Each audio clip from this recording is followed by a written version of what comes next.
존경하는 국민 여러분, 더불어민주당 윤석열 내란 진상 조사단은 그간의 조사를 통해 이 사건이 우발적인 것이 아닌 치밀하게 계획된 쿠데타 시도였음을 재차 확인해 왔습니다. 오늘 진상조사단은 김용현 전 국방부 장관, 이진우 전 수방사령관의 공소장과 12월 2일 김용현과의 회의 직후 작성된 이진우 휴대폰 메모에 등장하는 수호신 TF 운영과 관련된 충격적인 사실을 국민 여러분께 말씀드리고자 합니다. 지금 말씀드리는 내용은 계엄 일주일 뒤인 지난 12월 10일 국회 국방위원회 현안 질의에서 계엄을 몰랐고 TV 보고 알았다 하는 이진우 전 수방사령관의 거짓 주장을 본 관계자가 용기를 내어서 제보해 주신 내용과 내부 증언, 관련 자료를 종합해 파악한 내용입니다. 구체적인 내용을 말씀드리겠습니다. 수방사의 수호신 TF는 이진우 전 수방사령관이 계엄을 대비해 비밀리에 만든 조직인 것이 확인되었습니다. 첫째, 이진우 전 사령관은 2024년 2월 1경비단장에게 수호신 TF라는 조직의 설치를 지시했습니다. 또한 이에 대해서는 철저하게 기밀을 유지하라고 지시한 바 있습니다. 그 지시에 따라 수호신 TF 설치 당시 어떠한 공식 문서도 작성하지 않았고 사령관은 몇몇 관계자끼리만 수기로 작성된 문건을 보고받는 형식을 취했습니다. 수호신 TF는 이진우 사령관의 기밀 유지 지시로 수방사 내부의 공식 지휘체계에 따른 내부 보고도 전혀 이루어지지 않았습니다. 이 수호신 TF는 총선이 끝난 4월에서야 존재를 공개했습니다. 관계자는 매우 이례적인 지시였다고 말했습니다. 둘째, 이진우 전 사령관은 첩보에 의하면 총선 전에 북한에 의한 도발이 있을 것이라는 허위 명분을 내세워 설 연휴부터 총선 이후까지 수호신 TF의 대비 태세를 유지시켰습니다. 여차하면 북한 도발을 빌미로 총선 전 계엄을 하려 했던 것으로 의심되며 4월 부정선거를 이유로 계엄을 선포했다는 윤석열의 주장 역시 거짓이었음이 확인되는 대목입니다.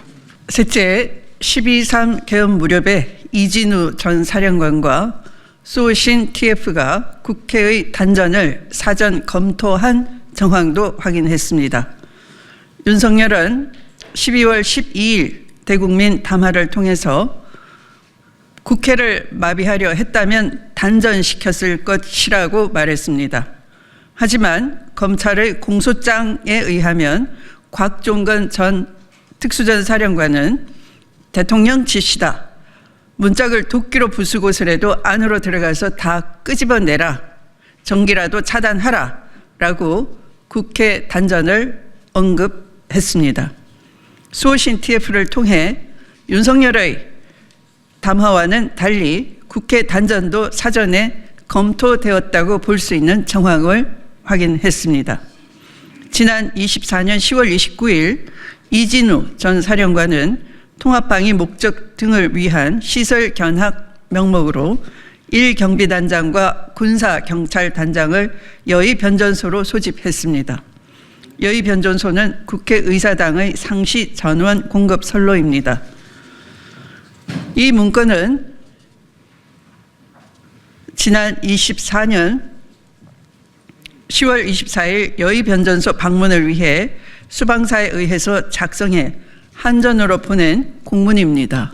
보도자료에 있는 그 문서를 보시면 되겠습니다. 출입 대상으로 이진우 전 사령관과 수방사 TF의 단장인 1경비단장과 국회에 투입된 수방사 소속 군사경찰을 지휘한 군사경찰단장도 포함되어 있습니다.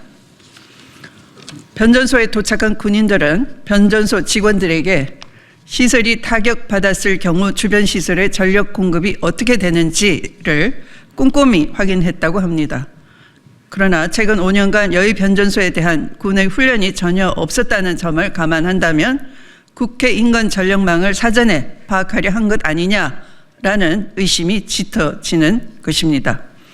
넷째, 이진우 전 사령관은 10월 29일 여의 변전소를 방문한 그 자리에서 지난 2월과 마찬가지로 북한 도발 가능성을 언급하며 주요 지휘자들의 출타를 금지시켰고 병력들의 흑복 착용까지 검토하는 등 준비 태세를 강화시켰습니다. 검찰의 공소장에는 확인되지 않은 사실입니다.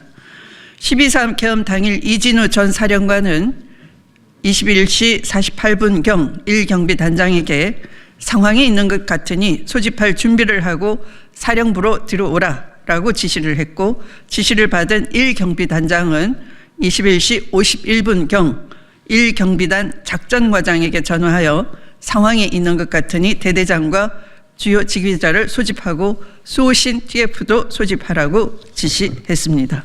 지시를 받은 작전과장은 제2특수임무대대장, 제35 특수임무대대장에도 수호신 TF 소집 명령이 하달하 있고 장교 28명, 부사관 87명, 병사 19명, 군무원 2명 등 총 136명이 소총 119정, 권총 66정, 저격총 1정과 소총단 3,215발, 권총단 870발, 소총용 공포탄 2,939발, 기타 70발의 탄약을 휴대하고 국회로 출동하였습니다.